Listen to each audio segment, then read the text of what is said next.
Introduction. All matter is made of atoms. Protons and neutrons occupy the center portion of the atom, and the electrons revolve around them in a particular orbit. Electrons which are in the outermost orbit are responsible for conduction of current.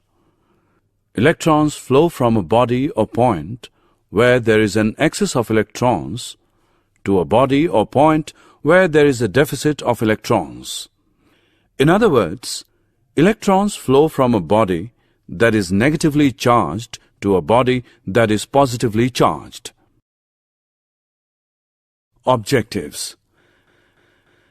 At the end of this lesson, you'll be able to explain the structure of atoms, define conductors and insulators, understand the electrical conductivity of some liquids in general, identify the chemical effects of electric current, list the uses of chemical effect such as electroplating. We classify the materials as conductors and non-conductors. Materials which allow electric current to pass through them are good conductors of electricity. Metals like copper, aluminium are few examples of it.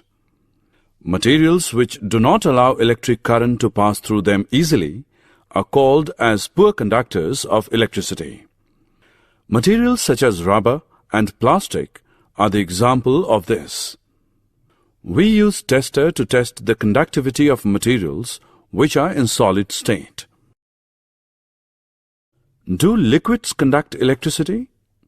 Most liquids that conduct electricity are solutions of acids, bases, and salts. Chemical effect and electrolysis.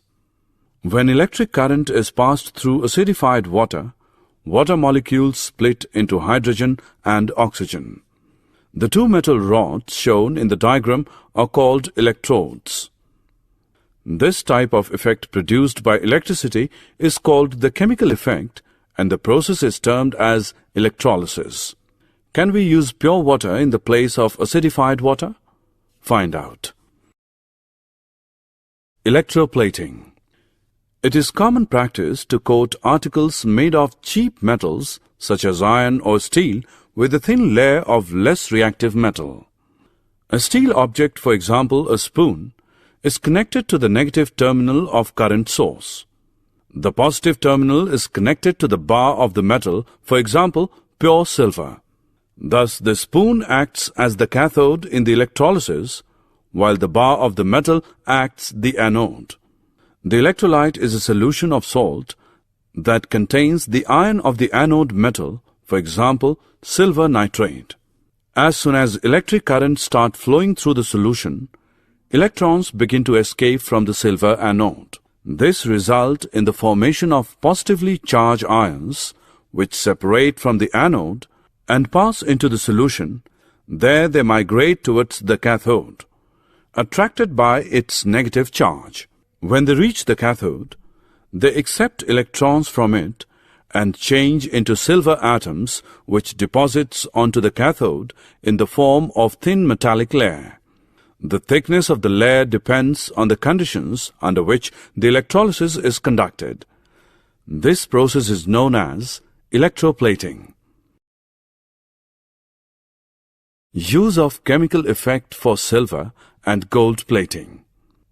This type of plating is done to deposit a thin layer of gold or silver on surface of the other metal, most often copper. It gives a gold or silver finish to the artificial jewelry and ornaments. Silver-plated articles. Gold-plated articles. Did you know?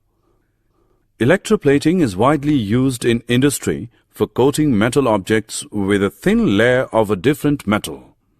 For example, chromium plating is done on many objects such as car parts, bath taps, kitchen gas burners, bicycle handlebars, wheel rims, and many others. Tin cans used for storing food are made by electroplating tin into iron. Thus, food does not come into contact with iron and is protected from getting spoiled. Iron is used in bridges and automobiles to provide strength. However, iron tends to corrode and rust, so a coating of zinc is deposited on iron to protect it from corrosion and rusting. Chemical effects of electric current. The passing of electric current through liquids or conducting solutions causes chemical reaction. More importantly, chemical activity may occur in the liquids around the electrodes. Bubbles of gas are formed, deposits of metal may be seen, and changes of color may occur on the electrodes. This reaction depends on what liquids and electrodes are used. The passing of electric current through a liquid causes chemical changes. This process is known as electrolysis. Summary. Let us summarize what we have learned. Some liquids are good conductors of electricity and some are poor conductors. Most liquids that conduct electricity are solutions of acids, bases, and salts. The passage of an electric current through a conducting liquid causes chemical reactions. The resulting effects are called chemical effects of currents. The process of depositing a layer of any desired metal on another material by means of electricity is called electroplating.